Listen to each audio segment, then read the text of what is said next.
மின்மினி தமிழர்களுக்காகவே வந்தாச்சு முதல் hyperlocal social media app. உடனே டவுன்லோட் பண்ணுங்க. 2026ஆம் ஆண்டு தமிழகத்தில் பாஜக ஆட்சிக்கு வந்தால் முதல் கையெழுத்து காவல்துறையினருக்கு சம்பளம் இரட்டிப்பாக்கப்படும் என்று தமிழக பாஜக தலைவர் அண்ணாமலை தெரிவித்துள்ளார். ஆரணியில் நடைபெற்ற என் மண் என் மக்கள் நிகழ்ச்சியில் பேசிய அவர், பாஜக ஆட்சிக்கு வந்த 3வது ஆண்டில் டாஸ்மாக் கடைகள் படிப்படியாக குறைத்து முழுமையாக மூடப்படும் என்றார். முதல் நாள் முதல் கையெழுத்தாக டாஸ்மாக் கடைகளை மூடிவிட முடியாது என்றும் தெரிவித்தார்.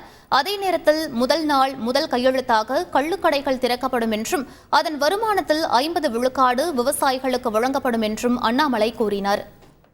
காவல்துறை நண்பர்கள் இருக்கும் பொழுது என் மண் என் மக்கள் யாத்திரையில இன்னும் நாங்கள் சொல்றோம் ஐயா, நாங்கள் ஆட்சிக்கு வந்தால் 2026ல இன்னைக்கு என்ன சம்பளம் நீங்க வாங்குறீங்களோ முதல் நாள் முதல் கையெழுத்து இரட்டிப்பு செய்வோம். டாஸ்மாக் பத்தி பேசியாச்சு. முதல் ஆண்டு 1/3 பங்கு டாஸ்மாக் போயிடும். 2வது ஆண்டுல அடுத்த 33% போயிடும்.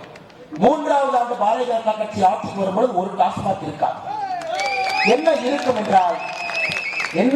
என்றால் முதல் நாள் முதல் கையெழுத்து கள்ளுக்கடைகளை கொண்டு வந்தது. ஏதோ முதல் கையெழுத்து டாஸ்மாக் எடுத்துருவாங்க முடியாது. சும்மா நம்ம பிராக்டிகலா பேசுற வாய்ப்பு வந்து பேசிட்டு போக கூடாது. கள்ளுக்கடையில வரக்கூடிய வருமானம் 50% விவசாயிக்கு, 50% அரசு. மின்மினி தமிழர்களுக்காகவே வந்தாச்சு முதல் ஹைப்பர்லோக்கல் சோஷியல் மீடியா ஆப். உடனே டவுன்லோட் பண்ணுங்க.